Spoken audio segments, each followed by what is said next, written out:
Winter 1950. North Korea. Tibor Rubin is alone on a frozen hill watching 600 Chinese soldiers coming to kill him. His squad retreated 20 minutes ago. Every smart soldier is running. Tibor stays. Not because he's brave, because if he leaves, every man who just retreated dies. Someone has to hold this line. Someone has to be the wall. So Tibor Rubin, a 21-year-old Jewish immigrant from Hungary who barely speaks English, plants a machine gun in the snow and starts killing. First wave, 50 men charging uphill. Tibor fires. They drop. More keep coming. Second wave, 80 men. Tibor's gun barrel glows red hot. He keeps firing. Third wave, the gun jams from the cold. Tibor works frantically to clear it. Gets it running again. Keeps shooting.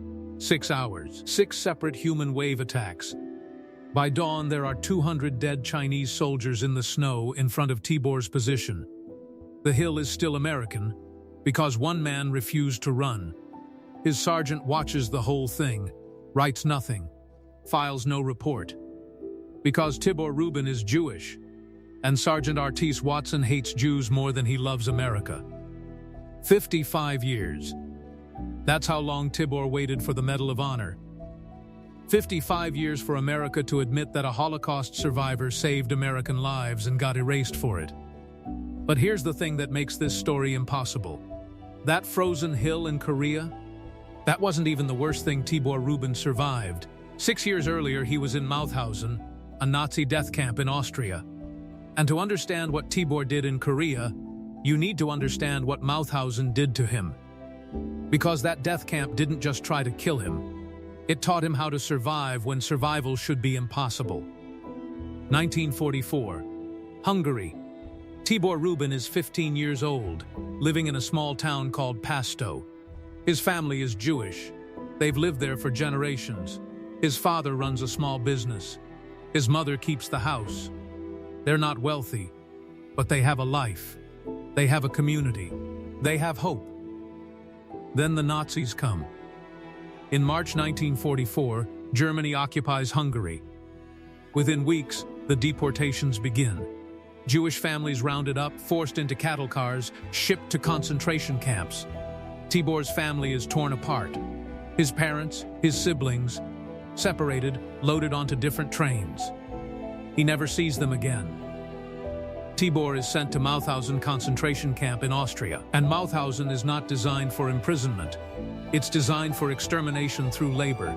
The prisoners are worked to death in stone quarries, carrying massive blocks of granite up 186 steps called the Stairs of Death. If the work doesn't kill you, the beatings will. If the beatings don't kill you, starvation will. If starvation doesn't kill you, disease will. Or the guards will just shoot you for entertainment. The average life expectancy at Mauthausen is 6 months. Most prisoners die within weeks. Tibor arrives weighing 130 pounds. Within 2 months, he's down to 90. Within 4 months, he's skeletal. His ribs show through his skin. His eyes sink into his skull. He looks like a corpse that hasn't stopped moving yet.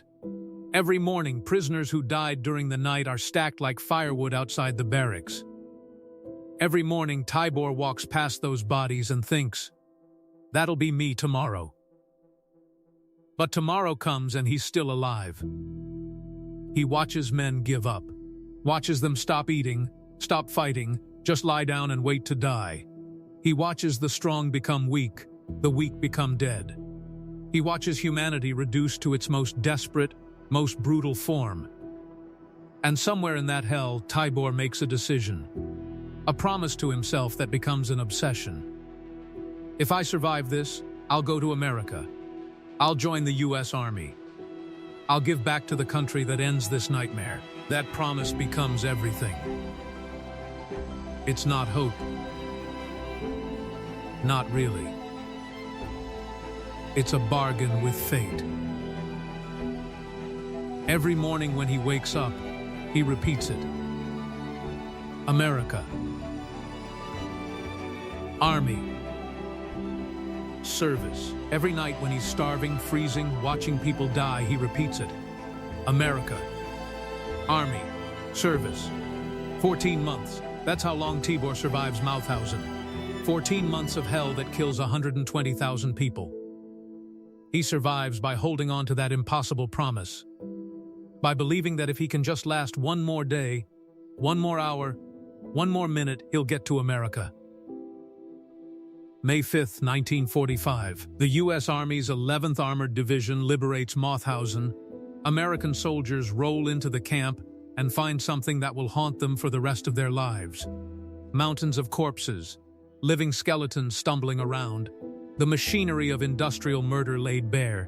Tibor Rubin is 16 years old. He weighs 75 pounds. Every bone in his body shows. His skin is stretched tight over his skull. He can barely walk, but he's alive. Against all odds, impossibly, he's alive. And the first thing he sees is American soldiers. These big, healthy men in clean uniforms, handing out food, giving medical care, treating the survivors like human beings instead of garbage. Tibor looks at them and thinks, those are my people now. That's my country. I don't care that I've never been there. I don't care that I don't speak English. Those men ended the nightmare. I'm going to serve them. The promise he made in hell becomes a mission. Not someday, not maybe, definitely. He will go to America. He will join the army. He will give back. 1948. After 3 years in displaced persons camps, after waiting for paperwork, after learning basic English, Tibor Rubin steps off a boat in New York Harbor. He's 19 years old. He has no family, no money, no connections. Just the clothes on his back and a promise he made to himself in a death camp. He finds work in construction, manual labor, hard work, but nothing compared to Mauthausen. He lives in a tiny apartment, saves every dollar, learns English from the radio and newspapers, practices until his accent softens just enough to be understood. And he waits. Waits to become eligible for military service. Waits to fulfill the promise that kept him alive. June 25, 1950. North Korea invades South Korea. America goes to war. Tibor Rubin walks into an army recruiting office in Los Angeles the next week. The recruiter looks at this skinny immigrant with a thick Hungarian accent and a past nobody can quite believe. You sure about this? You're not even a citizen yet. Tibor says yes. Says he promised himself in Mauthausen he would serve America. Says he's keeping that promise now. The recruiter shrugs and hands him the papers. The army needs bodies for Korea. If this crazy Hungarian wants to fight, fine. August 1950. Private Tibor Rubin ships out to Korea with the 8th Cavalry Regiment, 1st Cavalry Division. He's assigned to a rifle company. Given an M1 Garand, told to follow orders. His sergeant is a man named Artice Watson. Watson is career Army, enlisted in 1938, fought in the Pacific during World War II. He's tough, experienced, and deeply anti-Semitic. The kind of man who believes Jews are cowards, can't fight, don't belong in the infantry. Watson takes one look at Tibor's name, Rubin, and knows he's Jewish. Decides right there this immigrant is going to be a problem. Probably a coward. Probably useless in combat. Watson makes it his personal mission to break Tibor or get him killed trying. Most dangerous patrols? Tibor gets assigned. Worst guard duty shifts? Tibor. Heaviest loads to carry? Tibor. No leave, no rotation off the line, no rest. Just constant exposure to enemy fire. Watson is using Army regulations to commit slow-motion murder. Other soldiers notice, feel bad for the Hungarian kid who barely speaks English and keeps getting the worst assignments. But nobody says anything. Watson's the sergeant. He controls everything. Cross him and your life gets worse too. Tibor doesn't complain, doesn't argue, doesn't ask for special treatment. Just does every job Watson assigns without question. Because here's what Watson doesn't understand. Tibor survived Mauthausen. He survived 14 months of Nazi guards who beat prisoners to death for entertainment. A hostile sergeant is nothing. Getting shot at is easy compared to watching people starve in front of you. September 1950. Tibor's company is in heavy fighting near the Pusan perimeter. Chinese and North Korean forces are pushing hard. American lines are bending. Tibor is on a patrol that gets ambushed. 3 men go down wounded. Enemy fire is coming from multiple directions. The patrol's pinned. Watson orders everyone to fall back. Leave the wounded. Tibor doesn't fall back. He runs toward the wounded men while everyone else is running away. Drags the first man to cover while bullets kick up dirt around him. Goes back for the second man. Then the third. All 3 survive because Tibor refused to leave them. Watson sees this, says nothing, files no report, because acknowledging that the Jewish immigrant just saved 3 Americans would mean admitting he was wrong. October 1950. Everything changes. China enters the war, not with a few thousand soldiers, with 300,000. They hit American positions in massive human wave attacks. Units get cut off, surrounded, overrun. The entire front collapses into chaos. Tibor's battalion is defending a ridgeline north of Pyongyang. Strategic position, good fields of fire, but it's about to get hit by an entire Chinese regiment. Intelligence reports say 2,000 enemy soldiers are moving toward their position. Watson's company is assigned to hold the left flank, a hill that overlooks the main American defensive line. If the Chinese take that hill, they can roll up the entire battalion from the side. Somebody has to hold it. October 23, 1950, 2 am. The Chinese attack begins. Not with artillery, with bugles and whistles and shouting. Psychological warfare, then thousands of soldiers charging out of the darkness. The American line holds for 30 minutes, then an hour. But the Chinese keep coming, wave after wave, using their massive numerical advantage to overwhelm defensive positions. Watson's company starts taking heavy casualties. Men go down. Ammunition runs low. At 3:30 am, Watson gives the order. Fall back to the secondary defensive line 200 yards behind their current position. It's the right call tactically. Stay here and they'll be overrun. Fall back and they might survive. Everybody starts retreating except Tibor. He's manning a .30 caliber machine gun. He looks at Watson and says in broken English, "If I leave, they die. I stay." Watson yells at him to follow orders. Tibor ignores him, just chambers another belt of ammunition and keeps firing. Watson and the rest of the company retreat. They set up on the secondary line and look back. One man is still on that hill, firing, muzzle flash visible in the darkness. The Chinese are swarming the position. Hundreds of them. Soldiers next to Watson are saying the Hungarian's dead, no way he survives this. Watson watches through binoculars. Sees Tibor's machine gun firing in controlled bursts. Sees Chinese soldiers falling. Sees the attack hitting that position like a wave against a rock. First wave, maybe 50 Chinese soldiers. Tibor kills or wounds most of them. They fall back. Second wave, 80 soldiers. Tibor's gun is glowing red now from sustained fire. He keeps shooting. They fall back.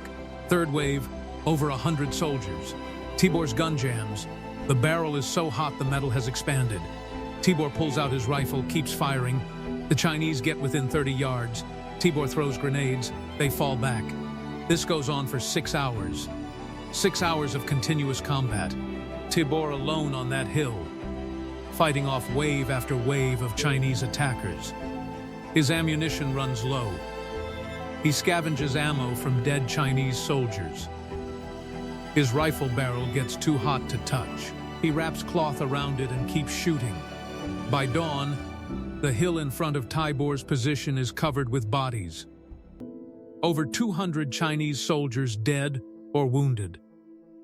The attack has stalled. The Chinese commander decides the position is too costly to take and redirects his forces. The American battalion's flank is secure because one man refused to leave. Tibor walks off that hill at 8 a.m. He's been shot 3 times, minor wounds, didn't even notice during the fight. His hands are burned from the hot gun barrel. His ears are ringing from 6 hours of gunfire.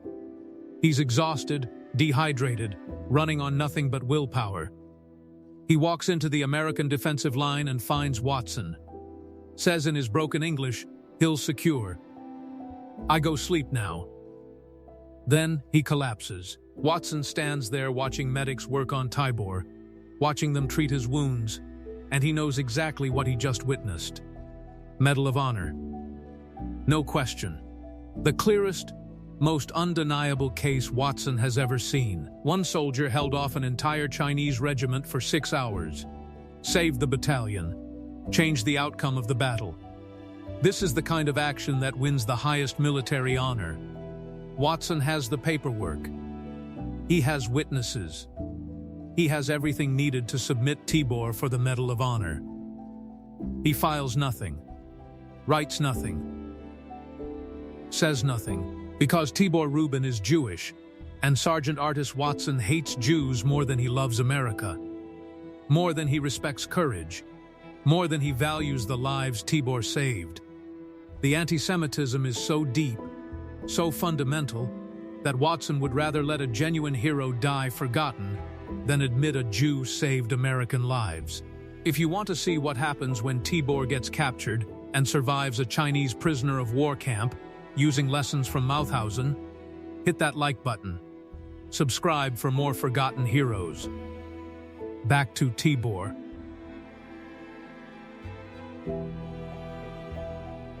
November 1950. The situation deteriorates fast. More Chinese forces pour across the border. American units are getting cut off, surrounded, destroyed.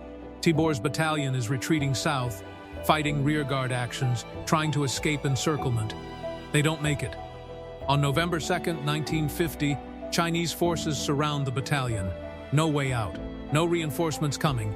Fight to the death or surrender. The battalion commander surrenders. Over 400 American soldiers are captured, including Tibor Rubin. The Chinese march them north to prisoner of war camps near the Yalu River. It's a death march. No food, no water, no rest. Soldiers who can't keep up are shot. Wounded men are left to die. By the time they reach the camp, 40 men are dead. The camp itself is designed to kill them slowly. No heat, temperatures drop to 20 below zero at night. No shelter, just open air pens with no protection from wind or snow. No medicine, wounds get infected, and men die from gangrene.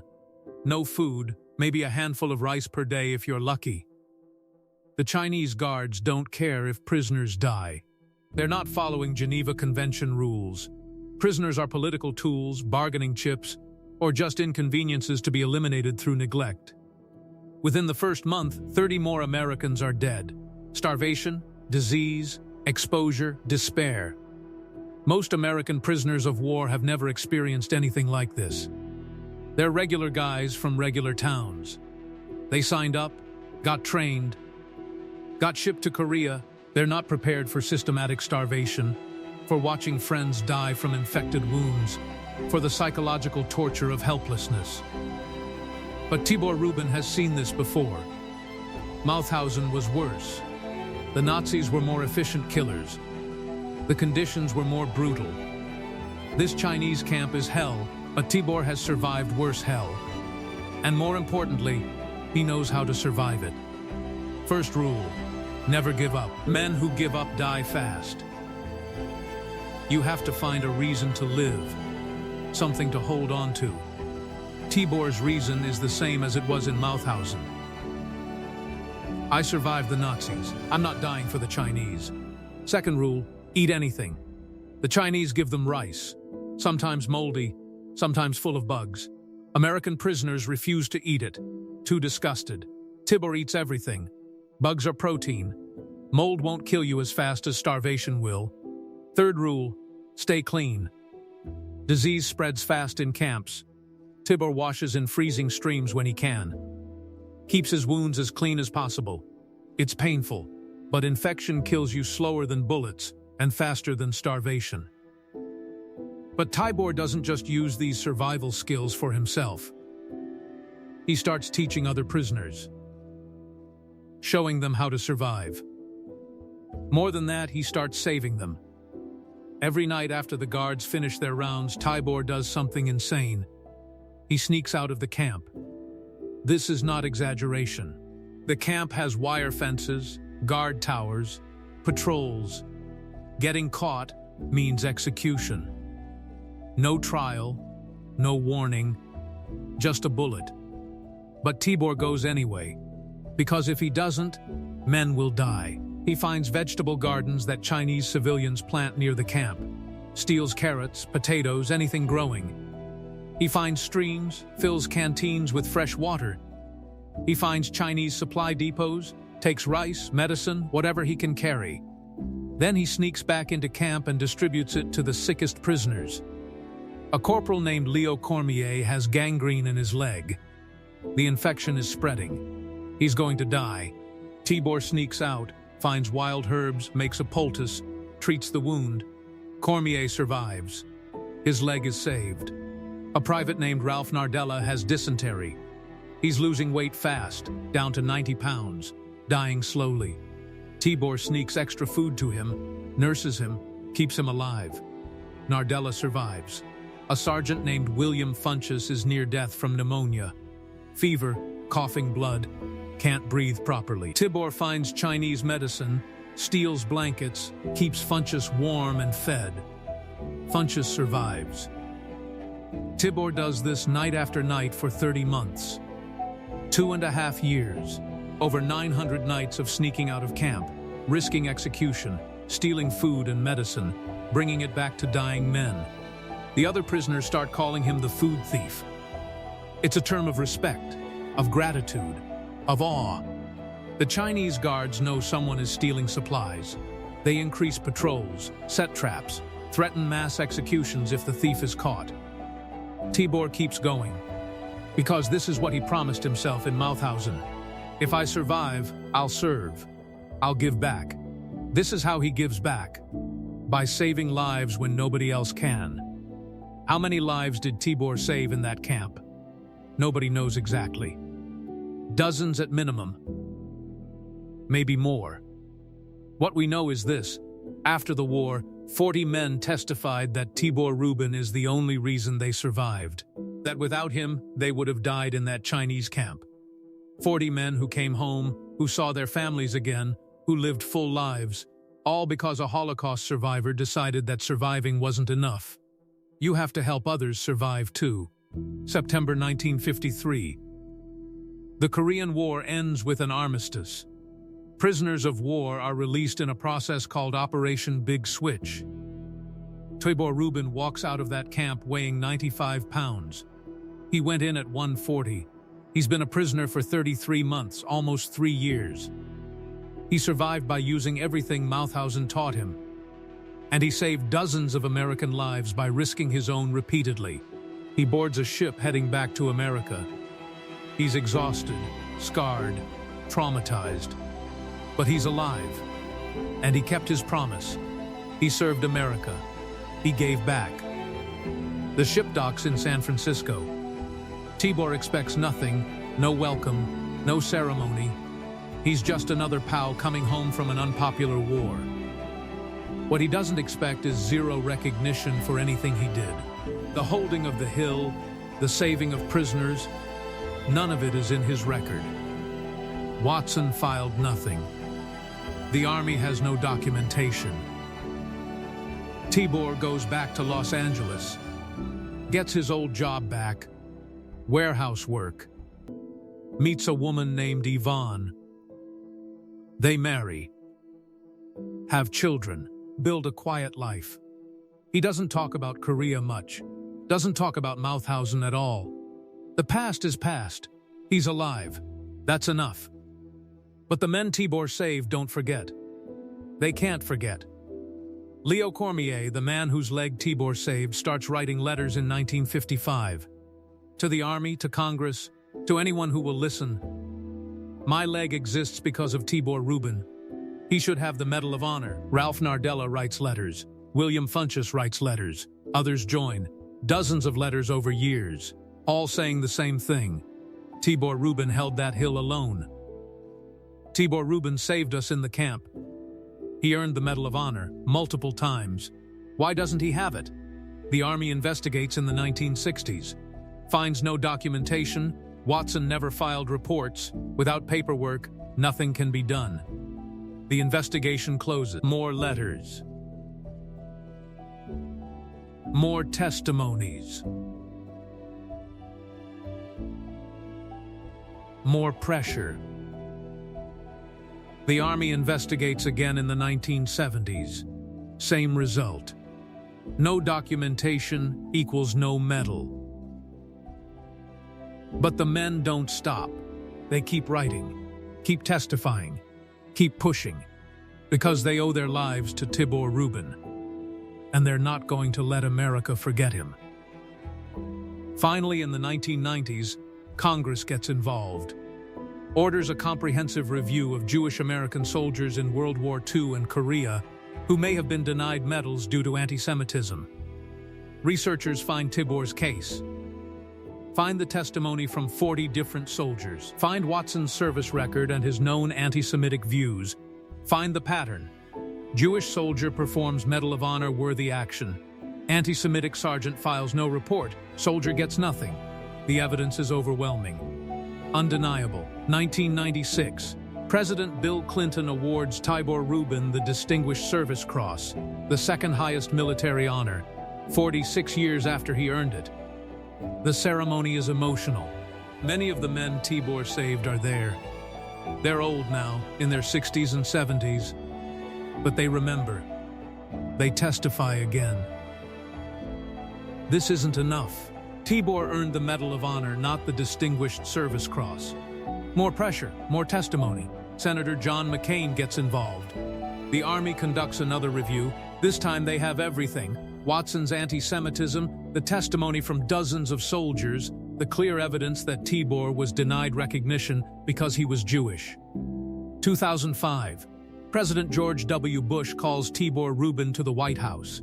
Tibor is 76 years old. Hasn't worn a uniform in 50 years, doesn't know what to expect. Bush reads the citation. Holding the hill alone for 6 hours against 600 Chinese soldiers. Saving dozens of American prisoners of war through repeated acts of incredible courage. Then Bush hangs the Medal of Honor around Tibor's neck. 55 years. That's how long America made a Holocaust survivor wait to be recognized for saving American lives. The room is packed with old men, guys in their 70s and 80s.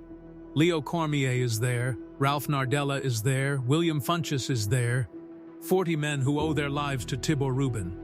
They're crying, standing, applauding. And Tibor looks at them, at the men he saved, and his voice cracks. I kept my promise, he says.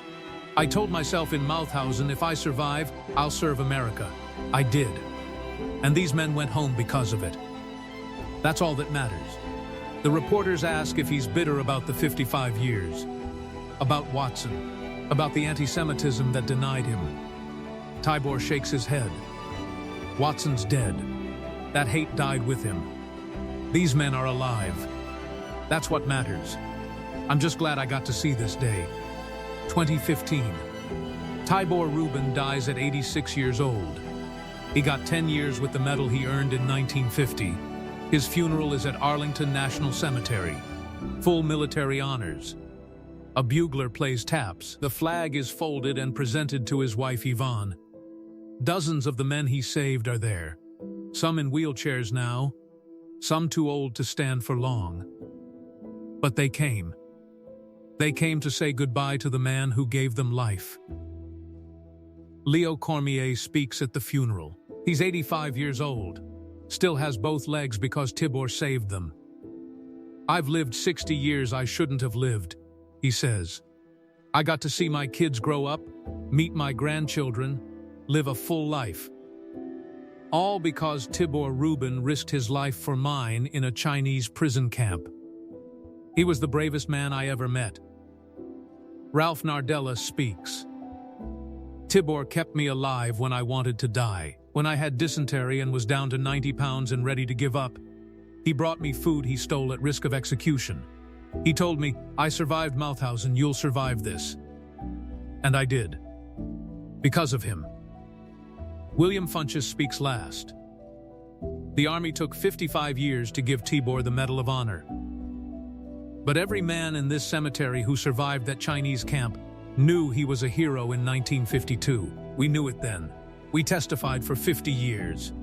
And we're glad America finally listened. Here's what kills me about Tibor Rubin's story. He survived the Holocaust by making a promise to himself. If I live, I'll go to America. I'll join the army.